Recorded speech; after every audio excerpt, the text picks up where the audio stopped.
بسم الله الرحمن الرحيم. الحمد لله رب العالمين.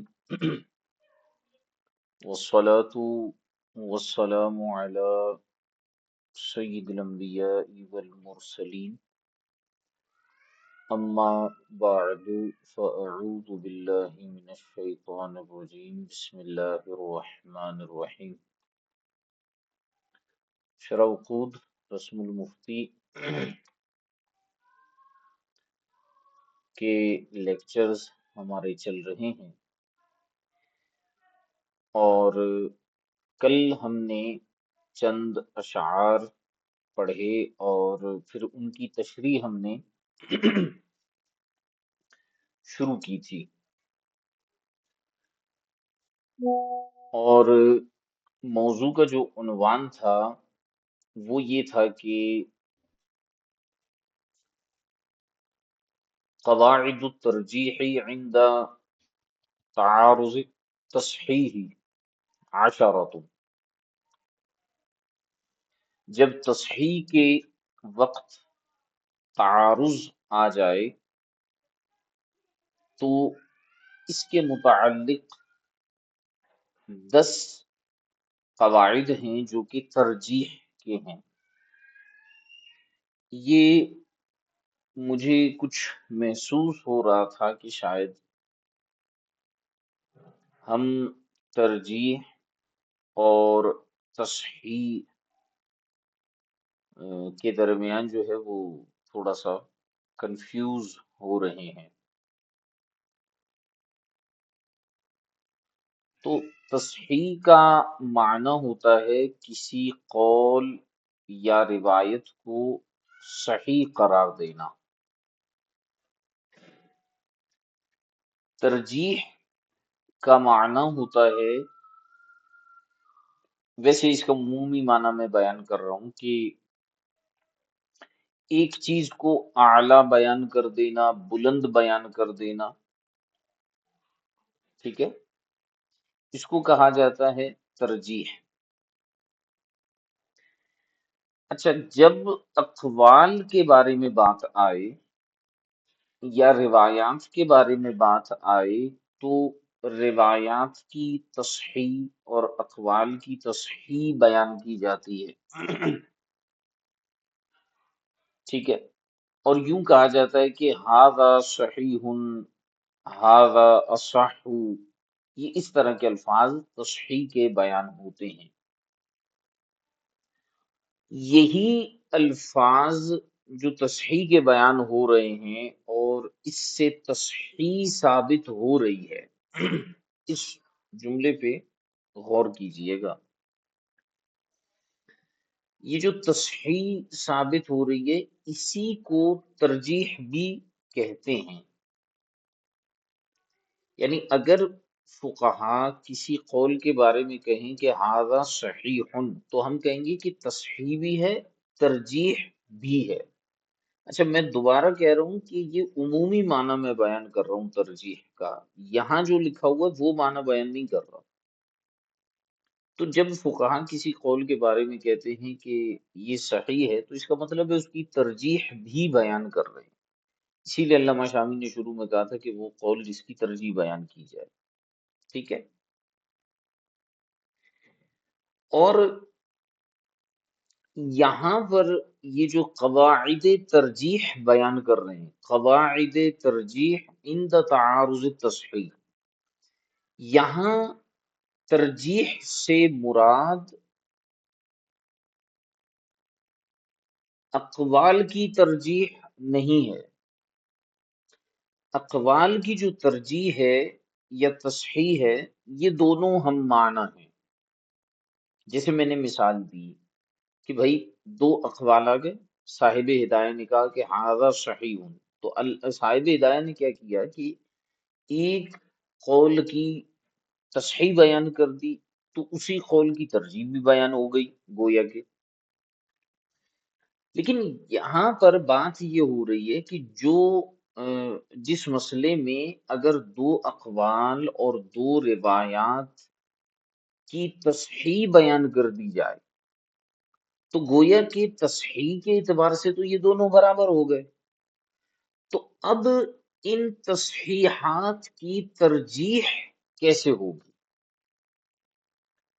یہاں جو ترجیح ہے وہ تصحیح کی صفت ہے، اور وہاں جہاں تصحیح بمعنی ترجیح یا ترجیح بمعنی تصحیح ہوتا ہے، وہاں پر ترجیح جو ہے وہ صفت بنتی ہے قول یا روایت کی.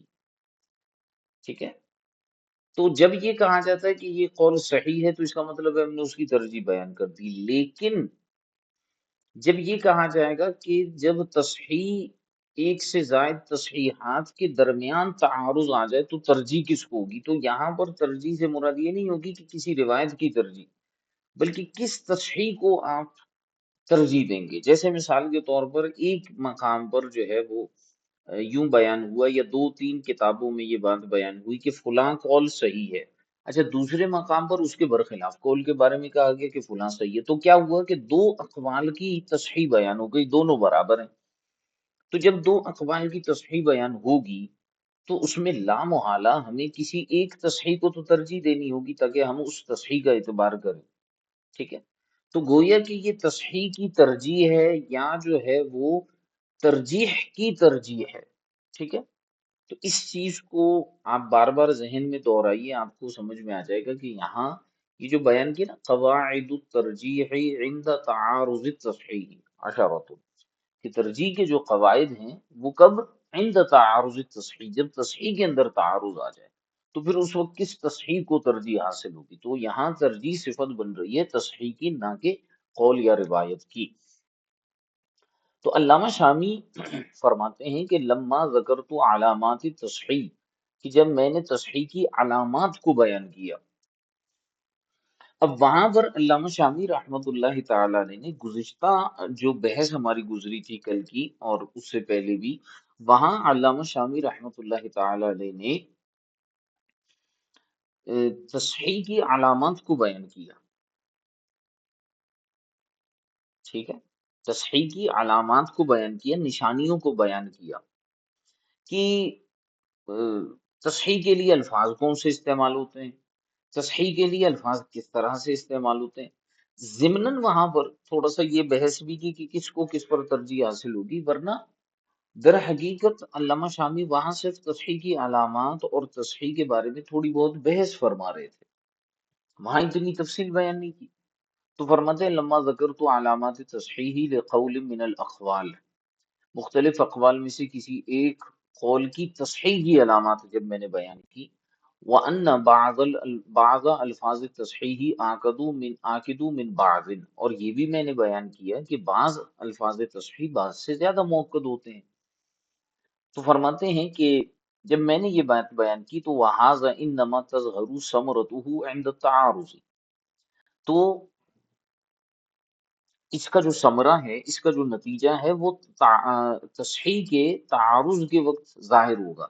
جب ہمارے سامنے کسی ایک مسئلے میں دو اقوال آئیں گے، دونوں کی تصحیح بیان ہو چکی ہوگی، تو اب آپ کس کو جو ہے وہ ترجیح دیں گے. بِأَنْ كَانَتْ تَصْحِيحُ لِقَوْلَيْن، وہ ایسے کہ تصحیح دو اقوال کی ہوگی. دیکھیے یہاں تصحیح صفت بن رہی ہے قولین کی، کہ تصحیح دو اقوال کی ہوگی. تو اس وقت جو ہے آپ کیا کریں گے؟ تو فرماتے ہیں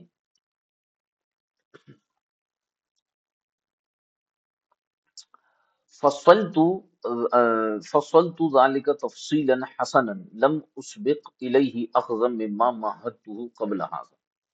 فرماتے ہیں لہٰذا میں نے کیا کیا کہ میں نے اس معاملے میں جو ہے وہ ایک انتہائی تفصیل بیان کی کہ جس کی طرف پہلے اس سے پہلے جو ہے وہ سبقت نہیں کی گئی. ٹھیک ہے، مجھ سے پہلے اس کی طرف سبقت نہیں کی گئی جو میں نے تفصیل بیان کی، اخذم مما مہدته قبل هذا. اور فرماتے ہیں کہ اس کو لیتے ہوئے جو میں نے تمہید آپ کو گزشتہ جو عبارات تھیں ان میں بیان کی، تو فرماتے ہیں کہ اس تمہید کی روشنی میں نے ایک انتہائی خوبصورت تفصیل بیان کی ہے جس کی طرف مجھ سے پہلے کوئی نہیں گیا. وذالک ان قولہم اذا کان فی المسألۃ قولانی، اور فرماتے ہیں یہ اس بنیاد پر ہے کہ فقہا نے یہ جو کہا، یعنی یہ جو میں نے پوری بحث کی ہے اس کی بنیاد یہ ہے کہ یہ جو فقہا نے کہا نا کہ اذا کان فی المسألۃ قولانی، کہ جب کسی مسئلے کے اندر دو قول آپ کو ملیں تو فرمایا کہ مصححانی، دو ایسے اقوال ملے جن کی تصحیح کی جا چکی ہے، فل مفتی بالخیار، فقہا نے فرمایا تھا کہ مفتی کو اختیار ہے. تو اس عبارت سے تو یہ لگ رہا ہے کہ کسی بھی طرح کی تصحیح ہو جائے مفتی کو اختیار حاصل ہوگا کہ وہ جس کو چاہے لے لے. تو علامہ شامی نے فرمایا لیس علی اطلاقی، یہ عبارت دراصل فقہا کی یہ مطلق نہیں تھی، بل ذاک اذا لم یکن لاحدہما مرجح قبل التصحیح او بعدہ، بلکہ فرماتے ہیں یہ اس صورت میں ہے جبکہ یہ جو دونوں تصحیح ہیں ان میں سے کسی ایک کے لیے بھی تصحیح سے قبل یا تصحیح کے بعد کوئی مرجح نہ پایا جائے. یعنی دو ایسی تصحیحات ہوں کہ جن میں ترجیح نہ ہو تو مفتی کو اختیار ہے. لیکن ہم آپ کو بتائیں گے کہ ایسی علامات پائی جاتی ہیں کہ جب تعارض تصحیحان ہو، ٹھیک ہے، تعارض تصحیحین ہو، تو اس صورت میں ان دونوں میں سے کسی ایک تصحیح کو ترجیح حاصل ہو سکتی ہے. لہٰذا اس کو کوئی مطلق، اس قول کو کہ اذا کان فی المسئلۃ قولانی مصححان فالمفتی بالخیار، کہتے ہیں اس کو کوئی مطلق نہ سمجھے، یہ مقید ہے. اس بات کے ساتھ مقید ہے کہ یہ اس وقت مفتی کو اختیار حاصل ہوگا جب دو ترجیحات میں سے کسی ایک کو، جب جو دو تصحیحات میں سے کسی ایک کو ترجیح حاصل نہ ہو. لیکن اگر ترجیح حاصل ہے تو پھر ہم ترجیح کے قواعد پر عمل کرتے ہوئے کسی ایک تصحیح کو ترجیح دے دیں گے. الاول، اب یہاں پہ مرجحات کی پوری بحث فرما رہے ہیں. الاول من المرجحات، جب دو تصحیح آپس میں متعارض ہوں کسی ایک مسئلے کے اندر تو اس وقت جو ہے ہم کیسے ترجیح دیں گے دو تصحیحات کو. فرماتے ہیں ما اذا کان تصحیح احدہما بلفظ صحیح والآخر بلفظ اصح، فرماتے ہیں یہ اس وقت ہوگا جب ایک تصحیح صحیح کے ساتھ ہو اور دوسری تصحیح اصح کے ساتھ ہو. وتقدم الکلام فیہ وان المشہور ترجیح الاصح علی الصحیح، فرماتے ہیں اس کے بارے میں پوری بحث ہم نے پیچھے کی ہے، اور اس میں جو مشہور قول ہے اس کے مطابق جو ہے اصح کو صحیح پر ترجیح حاصل ہوگی. ٹھیک ہے. دوسرا قاعدہ بیان کیے کہ ما اذا کان احدهما بلفظ الفتوى والآخر بغیرہ کما تقدم بیان.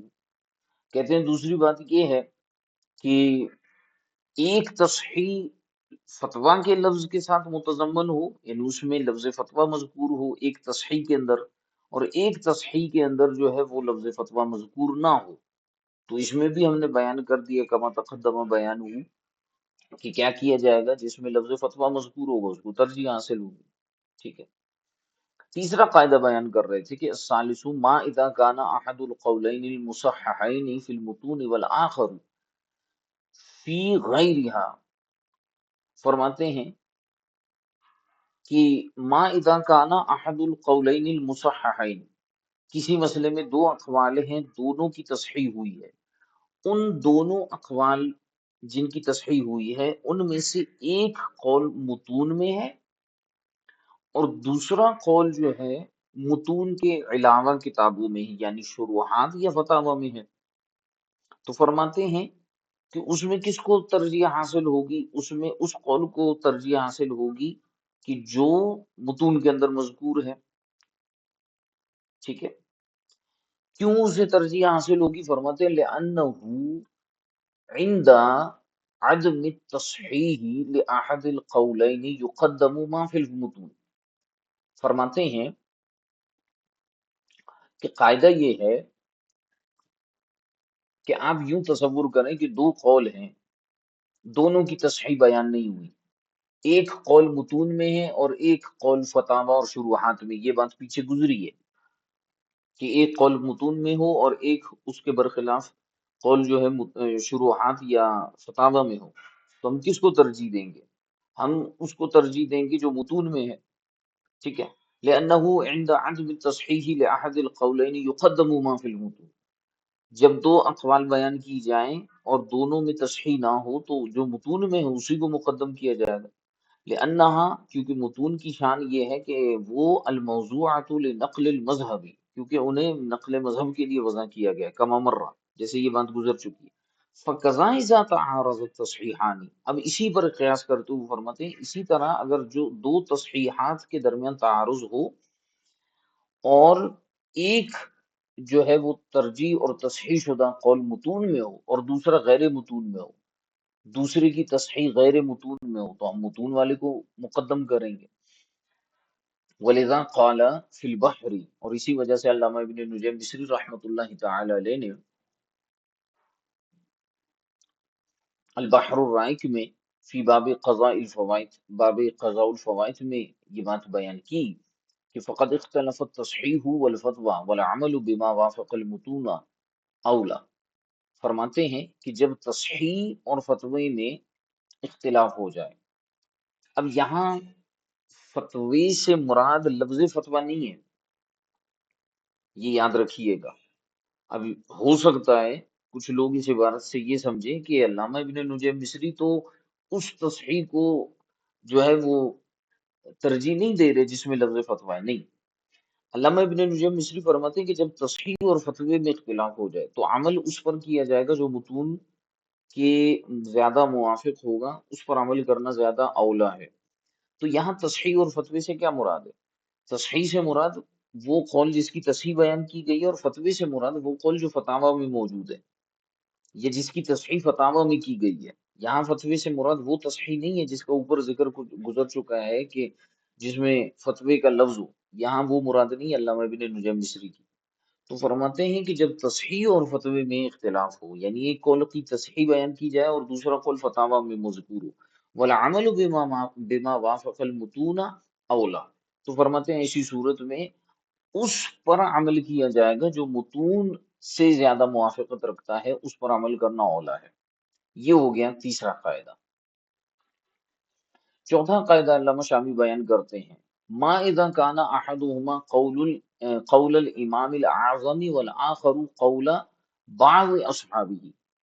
اب ذرا سمجھیے گا کہ ایک دو اقوال آ جائے، دو میں سے ایک قول امام اعظم کا ہو اور دوسرا قول آپ کے بعض اصحاب کا ہو، یعنی آپ کے شاگردوں میں سے کسی ایک کا قول ہو، تو فرماتے ہیں اسی صورت میں بھی امام اعظم کے قول کو ترجیح حاصل ہوگی اور اسی کی تصحیح ہم بیان کریں گے۔ کیوں؟ لأنه عند عدم الترجیح لأحدهما يقدم قول الامام كما مر بیانه فكذا بعده۔ فرماتے ہیں کہ اس وجہ سے امام کے قول کو ترجیح حاصل ہوگی کہ آپ نے پیچھے سنا ہے۔ اچھا یہ اب اس میں ایک اور چیز میں ایڈ کر دوں، توجہ کیجئے گا۔ آپ کہیں گے کہ یہ باتیں تو پیچھے بھی گزر چکی ہیں کہ جی امام کے قول کو مقدم کی جائے گا اصحاب کے قول پر، یہاں دوبارہ کیوں یہ بات کر رہے ہیں؟ تو یہاں یہ میں ایڈ کر دوں اس بات کو کہ پیچھے جو امام کے اقوال اور صاحبین کے اقوال کے درمیان تعارض اور اس کے بعد جو ہے وہ امام کے قول کی ترجیح کو جو بیان کیا گیا تھا، وہ اس صورت میں تھا جب سیدھا سیدھا صرف قول تھا۔ یہاں یہ بات نہیں ہو رہی، یہاں قول پلس اس کی ترجیح یا تصحیح ہے، بلکہ تصحیح ہے۔ یعنی پیچھے جو کتاب میں ہم نے یہ باتیں پڑھی تھی کہ امام کے قول کو تقدم حاصل ہوگا، وہاں یوں تھا کہ مثال کے طور پہ صاحب ہدایہ نے فرمایا کہ عن ابی یوسف فلاں فلاں فلاں مسئلہ، عن الامام وعن ابی حنیفہ ہاکذا، کہ بھئی امام ابو یوسف سے یوں ہے اور امام اعظم سے یوں ہے، تو تصحیح کسی کی بیان نہیں ہوئی تھی، تو ایسی صورت میں امام کے قول کو تقدم حاصل ہے۔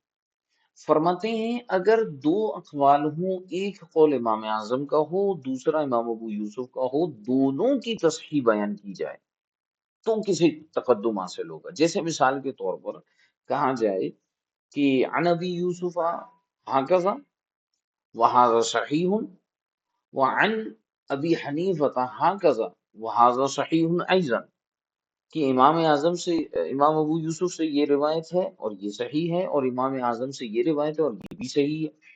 تو ایسی صورت میں دیکھیں دو قول تو بیان ہو رہے ہیں لیکن تصحیح کے ساتھ بیان ہو رہے ہیں۔ تو علامہ شامی فرماتے ہیں ایسی صورت میں بھی امام اعظم کے تصحیح شدہ قول کو تقویت حاصل ہوگی، ترجیح حاصل ہوگی۔ کیوں؟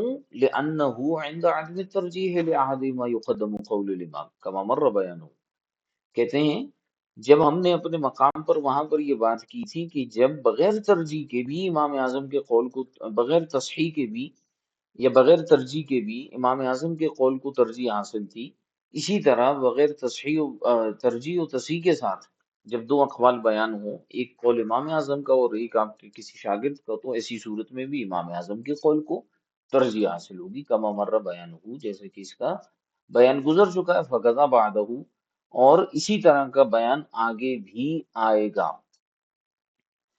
پھر پانچواں قاعدہ علامہ شامی ارشاد فرماتے ہیں،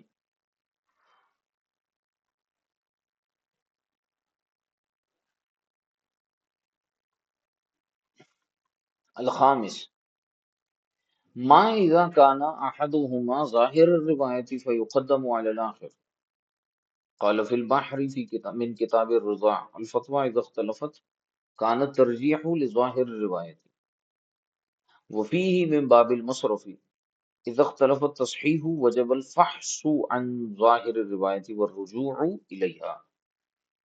پانچواں قاعدہ علامہ شامی فرماتے ہیں، جب دو اقوال ہوں، تصحیح شدہ اقوال ہوں، لیکن ایک قول ظاہر الروایہ میں ہو،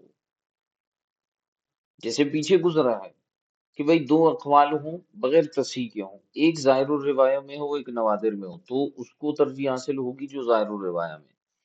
اسی طرح دو اقوال ہوں اور دونوں کی تصحیح ہو، لیکن ایک قول ظاہر الروایہ میں ہو اور ایک غیر ظاہر الروایہ میں ہو، تو فرماتے ہیں کہ ما اذا کان احدهما ظاہر الروایتی فیقدم علی الاخر، تو ایسی صورت میں جو ہے اس قول کو تقدم حاصل ہوگا جو ظاہر الروایہ میں ہے، بمقابلہ اس قول کے جو ظاہر الروایہ میں نہیں ہے۔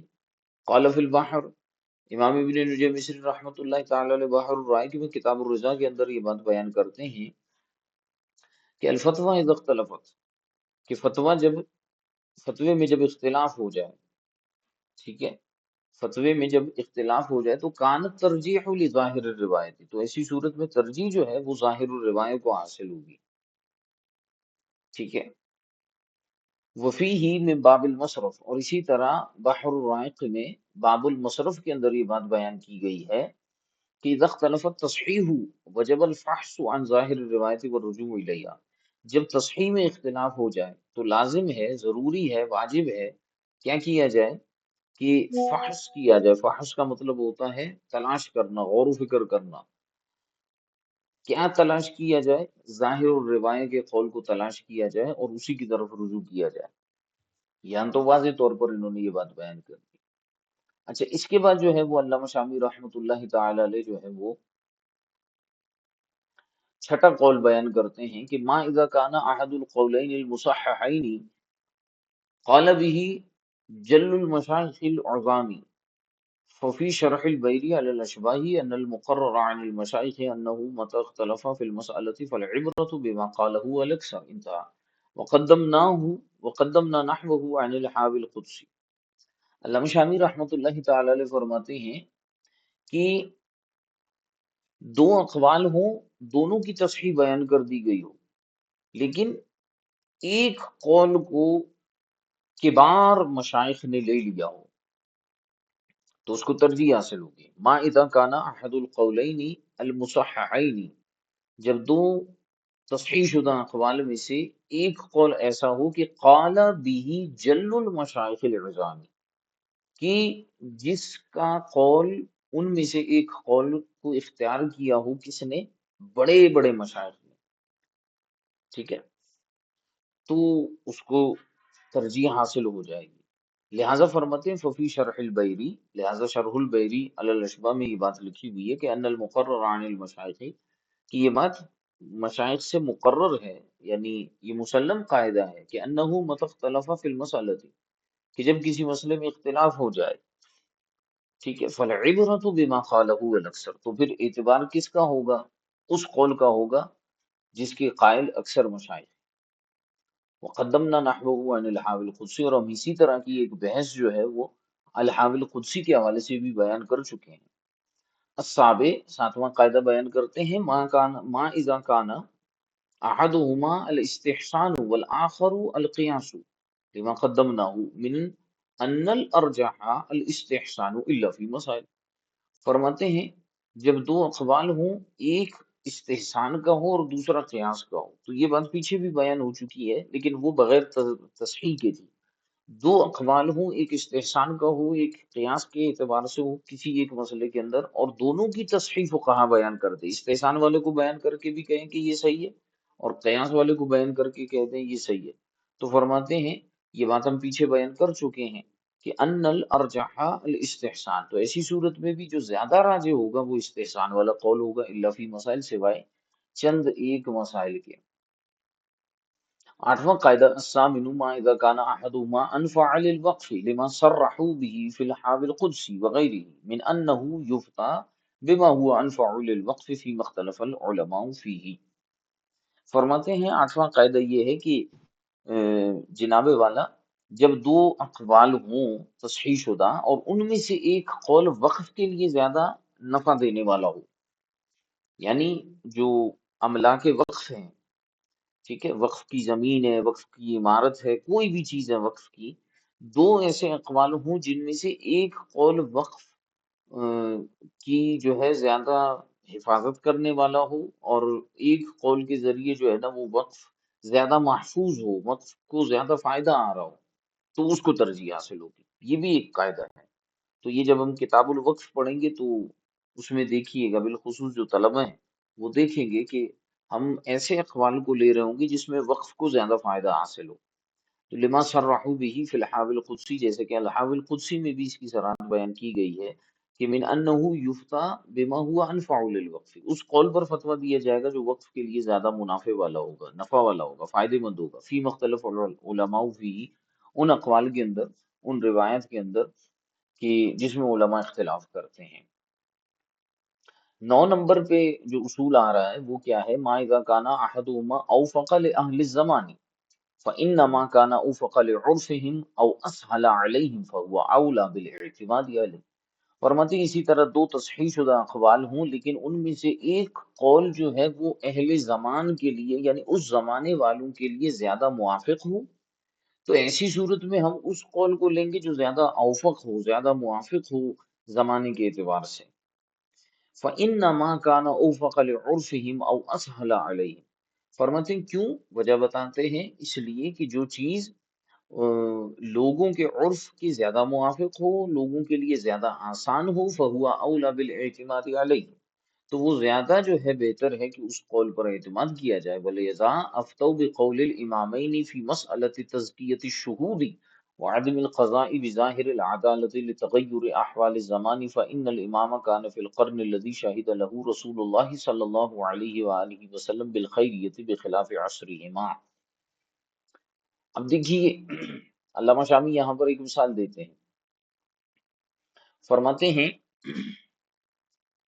کہ اسی وجہ سے فقہا نے فتویٰ دیا بقول الامامین، امامین کے قول پر، امامین سے مراد صاحبین ہیں، امام ابو یوسف اور امام محمد رحمہ اللہ تعالی کے قول پر فتویٰ دیا فی مسئلۃ تزکیۃ الشہود وعدم القضاء بظاہر العدالت، کس مسئلے پر علماء نے فتویٰ دیا؟ علماء نے فتویٰ دیا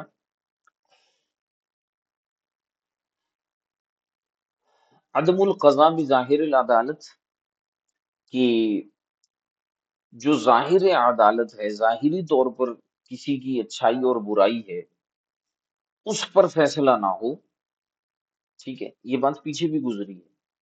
اور اسی طرح تزکیہ شہود،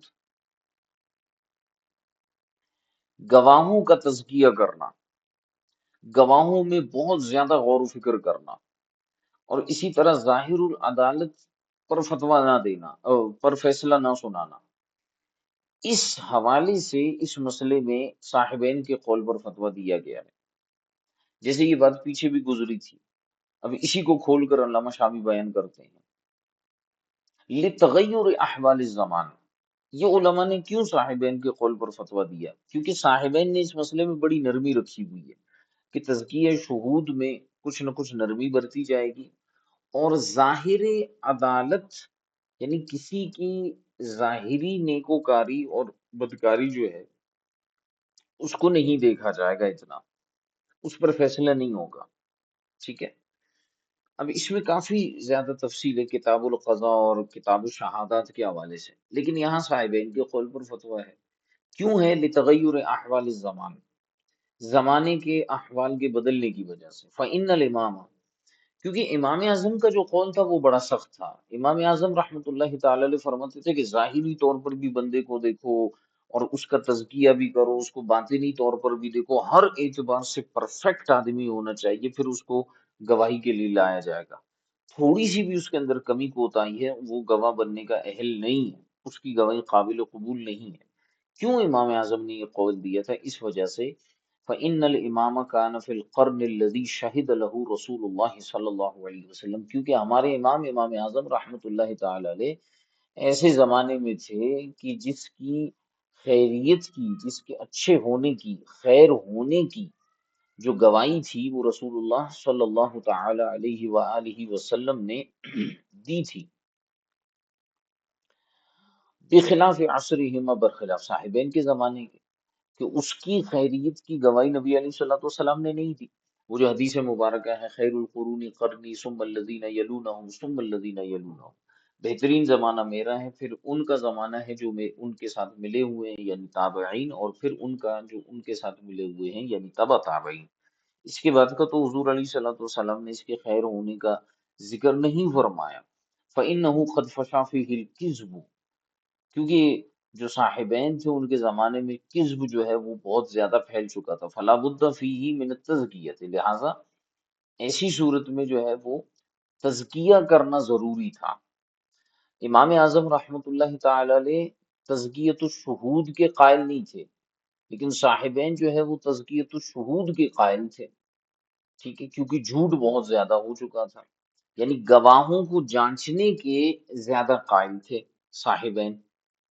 تزکیۃ الشہود کا مطلب ہوتا ہے کہ مثال کے طور پر پہلے زمانے میں یہ ہوتا تھا امام اعظم وغیرہ کے زمانے میں کہ کسی بھی شخص کو لا کر اس سے گواہی دلوا دی جاتی تھی اور وہ گواہ بن جاتا تھا، اس کے بارے میں زیادہ چھان بٹک نہیں کی جاتی تھی، ٹھیک ہے، اور اس کو جو ہے وہ اس کا جو ظاہر تھا اس کو دیکھ کر فیصلہ کیا جاتا تھا۔ تھوڑا سا اس مسئلے کو سمجھیے گا، جو اس کا ظاہر تھا نا اس کو دیکھ کر فیصلہ کر دیا جاتا تھا، یعنی وہ بندہ اگر ظاہری طور پر نیک تھا نا تو اس کی نیکی پر اعتماد کر لیا جاتا تھا اور یہ کہا جاتا تھا کہ یہ بندہ جو ہے وہ صحیح ہے۔ اچھا، بظاہر یہ ہمیں نرم لگتا ہے یہ معاملہ، لیکن اس میں سختی زیادہ تھی، وہ اس اعتبار سے کہ اس زمانے میں چونکہ تھے ہی نیک لوگ، تو اس لیے جو ہے اس میں زیادہ جو ہے وہ غور و غوص کیے بغیر ہم اس کے عدالت کے اوپر اعتماد کر لیتے تھے، امام اعظم اعتماد فرما لیتے تھے۔ لیکن صاحبین کا جب زمانہ آیا تو جھوٹ زیادہ ہو گیا، جب جھوٹ زیادہ ہو گیا تو ایسی کنڈیشن کے اندر جو ہے ضروری تھا کہ ہم تزکیہ شہود کریں۔ تزکیہ شہود یہ ہے کہ یہ گواہ عادل ہے یا نہیں ہے، اس کے بارے میں مزید گواہ لائے جائے کہ جناب والا آپ گواہی دیں کہ یہ بندہ نیک پرہیزگار واقعی میں ہے یا بناوٹی ہے۔ جیسے مثال کے طور پر گلی میں جو ہے نا کوئی حاجی صاحب بڑے مشہور ہیں، ان کو پہنچا دیا عدالت میں، تو امام اعظم کے زمانے میں اگر کوئی مشہور ہوتا حاجی صاحب کے نام سے تو وہ فرماتے کہ ٹھیک ہے، اس پر اعتماد کر لیا جائے گا، اس کی گواہی لے لی جائے گی، ٹھیک ہے۔ لیکن اس زمانے میں جو ہے وہ صرف ظاہری طور کو نہیں دیکھا جائے گا کہ یہ حاجی صاحب ہے، ٹوپی پہنتے ہیں، ہاتھ میں تسبیح، تو ان کی بات مان لی جائے، بلکہ تزکیہ شہود کیا جائے گا، مزید گواہ لائے جائیں گے اور وہ اس بات پہ گواہی دیں گے کہ یہ بندہ صحیح ہے، عادل ہے۔ تو فرماتے فلا بد من تزکیۃ شہود، تزکیہ شہود ضروری ہو گیا تھا۔ وَكَذَا عَدَلُوا عَنْ قَوْلِ أَئِمَّتِنَا الثَّلَاثَةِ فِي عَدَمِ جَوَازِ اسْتِئْجَارِ عَلَى التَّعْلِيمِ وَنَحْوِهِ لِتَغَيُّرِ الزَّمَانِ وَوُجُودِ الضَّرُورَةِ إِلَى الْقَوْلِ بِجَوَازِهِ كَمَا مَرَّ بَيَانُهُ۔ فرماتے ہیں اسی طرح فقہا نے عدول کیا ہمارے ائمہ ثلاثہ کے قول سے، کس چیز میں؟ عدم جواز استیجار علی تعلیم القرآن کے معاملے میں اور اسی طرح کے معاملات میں، کیوں؟ لتغیر الزمان و وجود ضرورت، تغیر زمان اور وجود ضرورت کی وجہ سے، الی القول بجوازی، کس قول کی طرف عدول کیا؟ اس قول کی طرف جس میں اس کے جواز کا ذکر ہے، کما مر بیانہ، جیسے اس کا بیان پیچھے گزر چکا ہے، آپ سب نے یہ بحث اچھے انداز میں جو ہے وہ دیکھی ہوگی، ٹھیک ہے۔ وفی الحافظ زاہدی، اسی طرح فرماتے ہیں کہ الحافظ زاہدی، یہ الحافظ قدسی نہیں ہے، یہ الحافظ زاہدی ہے، اس کے اندر جو ہے یہ امام ابو الرجاء مختار بن محمود غزوینی حنفی رحمۃ اللہ تعالی علیہ کی کتاب ہے الحاوی زاہدی. اس کے اندر جو ہے وہ یہ بیان کیا گیا ہے کہ ینبغی للمفتی ان یفتی الناس بما هو اسهل علیہم كذا ذكره البزدوي في شرح الجامع الصغير وينبغي للمفتي أن يأخذ بالأيسر في حق غيره خصوصا في حق الضعفاء لقوله صلى الله عليه وسلم لعلي ومعاذ حين بعثهما إلى اليمن يسرا یا يسرا ولا تعسرا وسيأتي بسط الكلام على المسائل العرفية. الحافظ زاہدی کے اندر یہ بات بیان کی گئی ہے کہ مفتی کو یہ چاہیے کہ وہ لوگوں کو اس قول پر فتویٰ دے جو زیادہ ان کے لیے آسان ہے. جیسے امام فخر الاسلام بزدوی رحمۃ اللہ تعالی علیہ نے جامع صغیر کی شرح میں لکھا کہ مفتی کو یہ چاہیے کہ وہ آسان قول کو لے فی حق غیر ہی اپنے علاوہ کسی اور کے لیے. سبحان اللہ، بڑی زبردست بات بیان کر رہے ہیں. جب مفتی اپنے لیے مسئلہ اختیار کرے گا تو جو مسئلہ مشقت والا ہے وہ اپنے اوپر نافذ کرے گا، اپنے لیے رخصت نہیں تلاش کرے گا. اور جب غیر کے بارے میں فتویٰ دے گا تو اس کے لیے آسانی نکالے گا. اللہ اکبر. آج یہ جملہ جو ہے نا، وہ جس کو کہتے ہیں نا کہ پڑھ کے انتہائی افسوس ہو رہا ہے، مجھے بڑا افسوس ہو رہا ہے. انا للہ پڑھنے کو جی چاہ رہا ہے کہ آج کا مفتی جو ہے وہ اپنے لیے آسان مسئلہ تلاش کرتا ہے، اور جب غیر کی بات آتی ہے نا تو جتنی شدت ہو سکتی ہے نا اس بیچارے کے اوپر کرتا ہے. یعنی اپنے لیے ہر چیز جائز ہے. اپنے لیے جو ہے نا وہ جو جس کو کہتے ہیں کہ جو سنن غیر موقدہ ہے نا وہ بھی ترک کرنا جائز ہے. اپنے لیے جو ہے وہ مکروہ تنزیہی بھی کچھ نہیں ہے، ٹھیک ہے. اپنے لیے خلاف اولا بھی کچھ نہیں ہے. اور جب بات آتی ہے نا سامنے والے کی، دوسرے کی، اور سامنے والا کوئی چیز چھوڑ دے، کوئی چیز ترک کر دے، یا وہ بیچارہ اپنے مسئلے کا حل تلاش کرنے آئے، تو سارے کا سارا تقوی، سارے کا سارا فقہ، سارے کے سارے اصول ہمیں اس کے لیے یاد آ جاتے ہیں کہ یہ بھی تمہارے اوپر حرام ہے، وہ بھی تمہارے اوپر حرام ہے، یہ بھی چیز تمہارے لیے مکروہ ہے، وہ بھی چیز تمہارے لیے مکروہ ہے. وہ بیچارہ کہتا ہے حضور مجھے کوئی رستہ بتائیے، مجھے کوئی آسان طریقہ بتائیے. نہ بابا، آسان طریقہ کہاں ہے؟ سارا کچھ مشکل ہو گیا ہے. بالآخر کیا ہوتا ہے؟ کوئی وہابیوں کے پاس جاتا ہے، کوئی روافظ کے پاس جاتا ہے فتویٰ لینے کے لیے، کوئی دیابنا کے پاس چلا جاتا ہے. پھر ہم کہتے ہیں کہ یہ تو ہم سے بدزن ہو گیا ہے، یہ تو ہماری باتیں اس نے سمجھی ہی نہیں ہے. خدا کے بندے، اچھا اس میں ہم کیا کرتے ہیں؟ کلمۃ حق ارید بہا الباطل، ہم کہتے ہیں نہیں جی شریعت سے آپ کیسے ٹکرائیں گے؟ خدا کے بندے، آپ علامہ فخر الاسلام علی بزدوی رحمۃ اللہ تعالی علیہ سے بڑے مفتی ہیں، جو یہ فرماتے ہیں کہ مفتی کو چاہیے کہ اپنے علاوہ لوگوں کے لیے آسان قول لیں، اور اپنے لیے جو ہے نا اس کو سخت قول لینا چاہیے. اپنے آپ کو مشقت میں ڈالے. لوگ اسے کہیں کہ حضور آپ نرمی پر، رخصت پر عمل کریں. لوگوں کو تو یہ کہنا چاہیے تھا کہ مفتی صاحب نرمی پر عمل کریں، رخصت پر عمل کریں. اور مفتی کو یہ کہنا چاہیے تھا کہ نہیں، میں تو مفتی ہوں، مجھے زیب نہیں دیتا کہ میں رخصت پر عمل کروں، میں عزیمت پر عمل کروں گا. ہاں، رخصت تم لوگوں کے لیے ہے. لیکن آج مفتی صاحب رخصت پہ عمل کرتے ہیں خیر سے، اور غیر مفتی جو ہے وہ سارے کے سارے بیچارے رگڑے میں ہیں. کس چیز میں؟ عزیمت میں. کئی اس کی مثالیں ہیں، اتنی مثالیں ہیں نا کہ وہ دیتے دیتے ہم تھک جائیں، لیکن وہ مثالیں ختم نہیں ہو سکتی جو آج کے زمانے میں کیا گیا ہے. امام اہل سنت اعلیٰ حضرت رحمہ اللہ تعالی کی بارگاہ میں ایک سوال پیش کیا گیا. فتاوی رضویہ شریف کی چوتھی جلد میں یہ مذکور ہے. یہ جو شکر ہوتا ہے، شکر آپ نے سنا ہوگا، یا چینی اس کو کہہ لیں، شوگر کہہ لیں، دونوں قریب قریب ہیں. تو امام علیہ سنت سے یہ پوچھا گیا تھا کہ حضور یہ ارشاد فرمائیے کہ ہم نے یہ سنا ہے کہ اس میں حرام جانوروں کی چربی اور ہڈیاں وغیرہ ملائی جاتی ہیں اور یہ شکر بنایا جاتا ہے، تو کیا یہ جو ہے وہ کھانا استعمال کرنا جائز ہے ناجائز ہے؟ تو سیدی اعلیٰ حضرت نے اس پہ پورا رسالہ لکھا، بڑا عمدہ رسالہ ہے. یعنی جس کو حلال اور حرام اور اس کے حوالے سے جو ہے وہ کوئی بحث پڑھنی ہے نا، تو وہ فتاوی رضویہ شریف کی اس رسالے کو پڑھ لیں۔ اعلیٰ حضرت نے پورے رسالے میں یہ بحث کی کہ جو اس کے متعلق خبر پھیلائی گئی ہے نا، اس خبر کی وجہ سے یہ حرام نہیں ہو جائے گا، کیونکہ خبر کے اندر کسی چیز کو حرام کہنے کے لیے تواتر ہونا چاہیے، یا اتنی مشہور خبر ہو کہ اس میں جو ہے جھوٹ کا احتمال نہ ہو، تب جا کے وہ چیز حرام ہوگی۔ حلت و حرمت کے حوالے سے اعلیٰ حضرت نے مثالیں دی، لیکن اس کے بعد سیدی اعلیٰ حضرت نے رسالے کے آخر میں فرمایا کہ یہ تو بہرحال جو ہے وہ فتویٰ تھا، تقوی یہ ہے کہ فقیر کے گھر میں آج تک یہ چیز آئی نہیں اور فقیر نے کبھی استعمال نہیں کیا اور نہ ہی آئندہ کرنے کا ارادہ ہے۔ یہ سیدی اعلیٰ حضرت کی تعلیمات تھی کہ آپ نے جو ہے وہ اس انداز میں اس کو لیا، اور آج کا بندہ جو ہے نا سب سے پہلے وہی چیزوں کو ہڑپ کر جاتا ہے اور بعد والوں کو کہتے ہیں نہیں تمہارے لیے جائز نہیں ہے، میرے لیے جائز ہے۔ تو علامہ علی بزدوی رحمۃ اللہ تعالی علیہ کا یہ قول جو ہے نا، یہ مشعل راہ ہے متقی قسم کے جو مفتیان کرام ہیں ان کے لیے، کہ وہ ینبغی للمفتی ان یاخذ بالایسر فی حق غیرہ، کہ مفتی کو چاہیے کہ وہ آسان قول غیر کے حق میں لے، خصوصاً فی حق الضعفاء، بالخصوص جو کمزور لوگ ہیں ان کے لیے آسان قول کو اختیار کرے، کیونکہ نبی کریم صلی اللہ علیہ وسلم نے جب حضرت مولا کائنات علی المرتضی شیر خدا کرم اللہ تعالی وجہ الکریم اور حضرت سیدنا معاذ بن جبل رضی اللہ تعالی عنہما کو یمن کی طرف جو ہے جب بھیجا تھا، تو فرمایا تھا یسرن ولا تعسرن، کہ آسانی کرنا سختی مت کرنا، وسیاتی بسط الکلام علی المسائل العرفیتی، اور اس کی جو تفصیلی گفتگو ہوگی وہ عرف والے جو مسائل ہیں اس میں آئے گی۔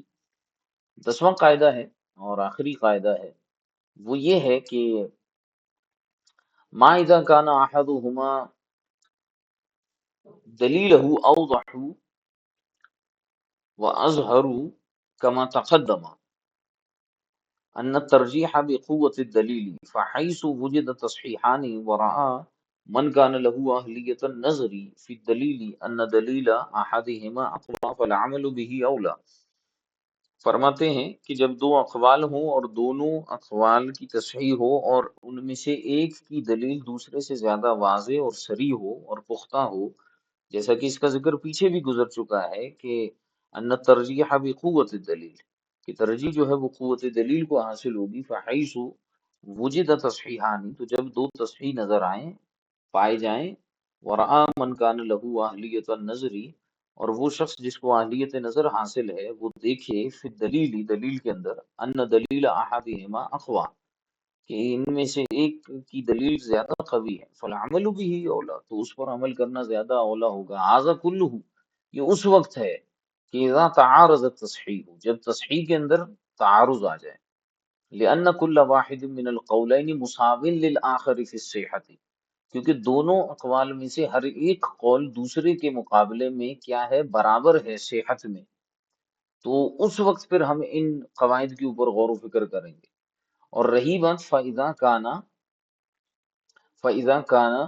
فِي أَحَدِهِمَا زِيَادَةُ قُوَّةٍ مِّن جِهَةٍ أُخْرَى، لیکن اگر دونوں تصحیحات میں کسی اور جہت سے قوت کی زیادتی ہو تو یکون العمل به اولا من العمل بالآخر، تو پھر ان قواعد کو نہیں دیکھیں گے۔ جب تصحیح کے اندر جو ہے قوت ہے، جیسے مثال کے طور پر ایک تصحیح میں صحت کے الفاظ ہیں اور دوسرے میں فتوے کے الفاظ ہیں، تو فتوے والوں کو ترجیح حاصل ہوگی، پھر ہم ان جو ہے وہ دلائل کو نہیں دیکھیں گے، ان قواعد کو نہیں دیکھیں گے، تو اسی پر جو ہے وہ عمل کیا جائے گا دوسرے کے مقابلے میں جس میں قوت تصحیح زیادہ ہو۔ وَكَذَا إِذَا لَمْ يُصَرَّحْ بِتَصْحِيحٍ وَاحِدٍ مِّنَ الْقَوْلَيْنِ، اور اسی طرح اگر دو اقوال ہوں اور ان میں سے ایک کی تصحیح بیان کی جائے اور ایک کی نہ کی جائے، تو فَيُقَدَّمُ مَا فِيهِ مُرَجَّحٌ مِّنْ هَٰذِهِ الْمُرَجَّحَاتِ، تو اس کو جو ہے مقدم کیا جائے گا جس میں ترجیح پائی جائے، ان بیان کردہ ترجیحات میں سے کوئی ایک ترجیح پائی جائے، کَقَوْنِهِ فِي الْمُتُونِ، جیسے مثال کے طور پر دو اقوال ہیں، ایک کی تصحیح بیان کی گئی، ایک کی نہیں بیان کی گئی، جس کی تصحیح بیان ہوئی ہے وہ فتاوی میں ہے اور جس کی تصحیح بیان نہیں ہوئی وہ متون میں ہے، تو متون والے کو تقویت حاصل ہوگی۔ کَقَوْنِهِ فِي الْمُتُونِ أَوْ قَوْلِ الْإِمَامِ أَوْ ظَاهِرِ روایت، جیسے متون میں ہونا، امام کا قول ہونا، یا ظاہر الروایہ میں سے کسی ایک قول کا ہونا، تو پھر اسی کو جو ہے وہ اللہ آپ کا بھلا کرے ترجیح حاصل ہوگی۔ اب آگے جو ہے وہ علامہ شامی رحمۃ اللہ تعالی علیہ مفہوم کی اقسام بیان کریں گے، اور یہ اقسام میں سمجھتا ہوں کہ تھوڑی سی تفصیل طلب ہوں گی، اور ان پہ ہم کوشش کریں گے کہ تھوڑی زیادہ بحث کریں۔ حکم المفہوم و اقسامہ وعمل بمفہوم روایات عطا ما لم یخالف لصریح ثبتا، کہ روایات کے جو مفہوم ہیں ان پر اس وقت تک عمل کیا جائے گا کہ معلوم یخالف لصریح، جب تک یہ کسی صریح اور ثابت شدہ چیز کی مخالفت نہ کریں۔ مفہوم کی دو قسمیں ہیں جناب، مفہوم موافق، مفہوم مخالف، ٹھیک ہے، ان کو دیکھیں گے ہم۔ پھر مفہوم مخالف کی اقسام ہیں، مفہوم صفت ہے، اور مفہوم شرط ہے، مفہوم غایت ہے، مفہوم عدد ہے، اور مفہوم لقب ہے۔ پھر مفہوم کا حکم کیا ہوتا ہے؟ ہم نے تو شاید ابھی تک مفہوم مخالف کا ہی نام سنا ہوگا، لیکن یہاں پر مفہوم کی جمیع اقسام کا احاطہ کرنے کی کوشش کی جائے گی انشاءاللہ۔ یہاں پر ہم ان کو دیکھ لیں گے اللہ نے چاہا تو آج کے سبق کے حوالے سے اگر کوئی سوال وغیرہ ہے تو ارشاد فرما دیجیے۔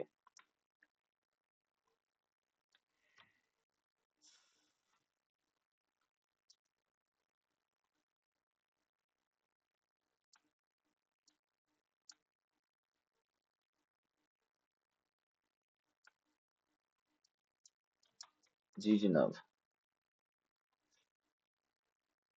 کوئی سوال نہیں ہے؟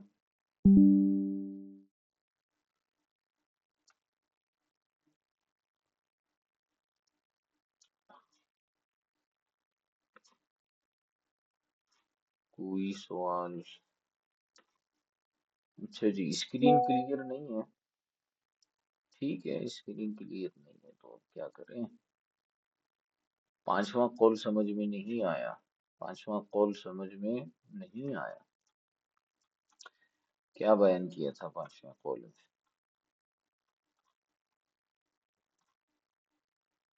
اذا کان احدهما ظاہر الروایت، جب دو اقوال میں سے ایک ظاہر الروایہ ہو فیقدم علی الاخر، تو اسے دوسرے پر مقدم کیا جائے گا۔ اب ظاہر الروایہ کی پوری بحث پیچھے گزر چکی ہے، میرے خیال سے شاید آپ نے وہ بحث نہیں دیکھی۔ اچھا، 9 نمبر والا قول بھی سمجھ میں نہیں آیا، بہت اچھی بات ہے۔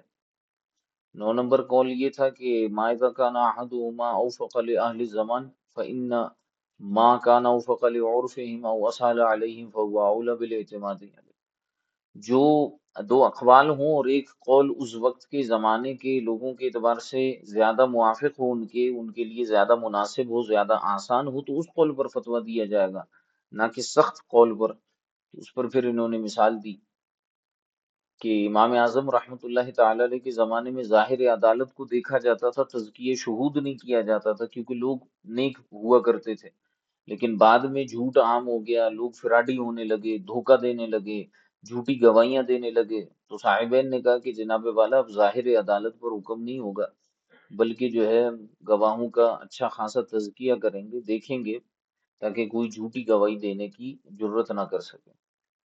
اچھا جی، استاد صاحب اعلیٰ حضرت نے بھی اپنے لیے فتویٰ دیا تھا، جب آپ علیل تھے اور روزہ اپنے وطن میں رہ کر نہیں رکھ سکتے تھے، لیکن پہاڑی علاقے میں جا کر رکھنا آسان تھا، تو آپ وہاں تشریف لے گئے تھے، کیا مقصد ہے آپ کے اس سوال سے؟ استاد صاحب جیسے یہ بات ہوئی کہ دوسروں کے لیے آسان ہی عمل میں اکثر لوگ 3 طلاقیں دے کر کہتے ہیں کہ کوئی صورت ہے کہ 3 طلاقوں کے بعد بغیر عدالت کے عورت حلال نہیں ہوگی، تو ایسے لوگوں کو کیسے سمجھا جائے؟ آپ ایسا کریں کہ وہ جو جہاں پہ یہ بجری اور سیمنٹ اور اینٹیں وغیرہ ملتی ہیں نا، وہاں جائیں، وہاں سے جو ہے نا وہ ایک پکی ہوئی مضبوط قسم کی اینٹ اٹھائیں اور ایسے آدمی کے سر پہ ماریں، اگر وہ سمجھنا ہوگا تو وہ سمجھ جائے گا، نہیں سمجھنا تو نہیں سمجھے گا، ایسے بندے کا میں کیا کروں؟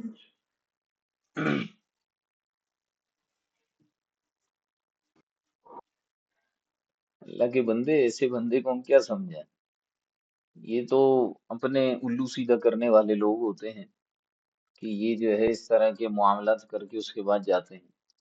تو اب یہ اس تعارض میں کوئی یہ نہ سمجھے کہ کوئی وہابیہ کے پاس جا رہا ہے تو وہاں پہ جا کے جو ہے وہ آسان اس کو فتویٰ مل رہا ہے تو ہم یہاں پہ آسانی کر دیں، تین طلاق کو ایک طلاق کر دیں۔ دیکھیں جو چیزیں منصوص علیہ ہیں، ٹھیک ہے، یہاں بات علامہ شامی ان مسائل کی نہیں کر رہے جو نصوص قطعیہ سے احادیث متواترہ سے ثابت ہے تو ہم ان میں آسانی پیدا کر دیں۔ یہ علامہ شامی کا اور کسی بھی فقی کا جو ہے یہ قول نہیں ہے۔ یہ وہ مسائل ہوتے ہیں جو مختلف ہی ہوتے ہیں، ان کے اندر جو ہے پھر ہم آسانی کی طرف چلے جائیں، کیونکہ نبی علیہ الصلوۃ والسلام کا خود فرمان موجود ہے کہ اختلاف امتی رحمت، میری امت کا اختلاف رحمت ہے، لوگوں کے لیے آسانیاں ہونی چاہیے اس میں، تو اسے حیثیت سے دیکھیں۔ اچھا اتنی بھی آسانی نہ کریں کہ بیڑا غرق کر کے بیٹھے ہوں۔ ابھی فی زمانہ جو ہے ایک بڑا مسئلہ چل رہا ہے آج کل میں، آپ کو پتا ہوگا، قربانی کے حوالے سے کٹے والا مسئلہ، بھینس اور کی قربانی کے حوالے سے۔ تو اب اس پہ ہم جو ہے وہ فتوے دکھا رہے ہیں اور ویڈیوز بنا رہے ہیں، پتہ نہیں کیا سے کیا کر رہے ہیں کہ جی کٹے کی قربانی جو ہے وہ جائز ہے۔ 1400 سال سے فقہا یہی کہتے آ رہے ہیں، بالکل کہتے آ رہے ہیں اور بالکل صحیح کہہ رہے ہیں فقہا کہ یہ جو کٹا ہوتا ہے یہ جو ہے وہ گائے کی جنس میں سے ہے، لیکن سوال یہ پیدا ہوتا ہے کہ ہم اس کو فی زمانہ کس تناظر میں لے رہے ہیں۔ آپ کو شاید علم ہوگا کہ کئی جگہ ایسی ہیں سندھ میں، پنجاب میں، کہ وہاں پہ اجتماعی قربانی میں ہوتے ہی یہ کٹے اور بھینسیں، کیونکہ اس کی قیمت کم ہوتی ہے یا جو بھی ہوتا ہے، کسی نہ کسی وجہ کی بنیاد پر جو ہے اس کی قربانی جو ہے لوگ دبا کے کر رہے ہوتے ہیں۔ تو بھائی کسی چیز کے جواز کا مطلب یہ نہیں ہے کہ آپ نے اس کا جو ہے نا وہ لفافہ بنا کے اس کے اندر ہی گھس گئے آپ اور اسی کو اپنا اوڑھنا بچھونا بنا لیا۔ اگر فقہا کٹے کے قربانی کو جائز قرار دے رہے ہیں تو آپ یہ نہیں ہے کہ جو اولا، جو بہتر اور جو مسنون طریقہ تھا آپ اس سے عدول کر جائیں۔ اب اسی کو بیس بنا کر لوگ جو ہے وہ یاک کی قربانی کرتے ہیں۔ ٹھیک ہے بھائی، شرعاً جائز ہے، علماء نے اس کے جواز پر فتویٰ دیے، تو اس کا مطلب یہ تو نہیں ہے کہ اب گائے اور جو ہے وہ بیل کو چھوڑ کر، بکروں کو چھوڑ کر آپ یاک کی قربانی کرنے بیٹھ جائیں۔ کل کو کوئی جنگل سے کوئی جانور پکڑ کے لائے گا، کہے گا میں تو اس کی قربانی کرنے والا ہوں۔ کل کو کوئی پکڑ کے شیر کی قربانی شروع کر دے گا، وہ کہے گا کہ جی مجھے تو جو ہے یہ پسند ہے تو میں اس کی قربانی اللہ کی راہ میں کروں گا۔ یہ تو پھر اس کی اجازت نہیں ہے۔ کوئی ہرن پکڑ کے لا رہا ہوگا، کوئی بارہ سنگا پکڑ کے لا رہا ہوگا، تو پھر تو طرح طرح کے جانور جو ہے نا یہاں پہ کٹ رہے ہوں گے، پھر آپ پریشان ہو جائیں گے کہ اب کس کو کس کی جنس میں سے ہم شمار کریں۔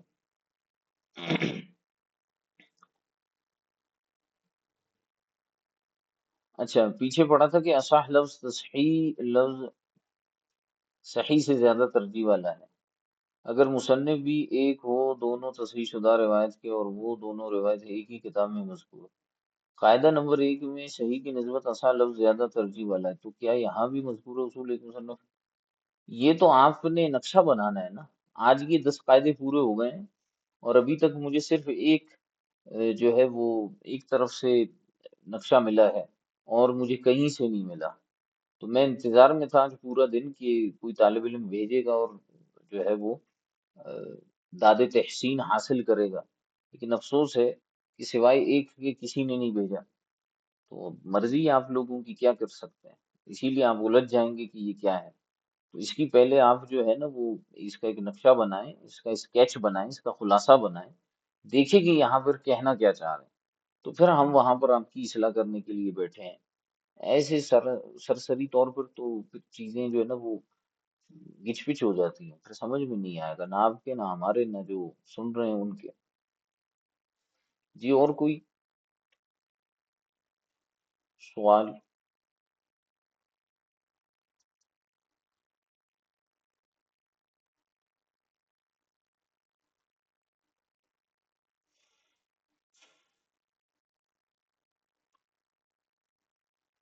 نہیں ہے میرے خیال سے کوئی سوال،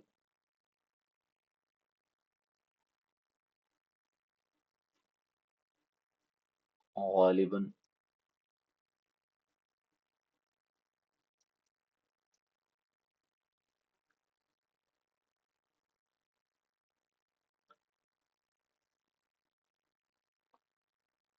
چلیں اچھی بات ہے، ماشاء اللہ، اللہ کریم آپ سب کو برکت عطا فرمائے، دونوں جہاں کی بلائیاں عطا فرمائے۔ جزاکم اللہ تعالی خیرا کثیرا۔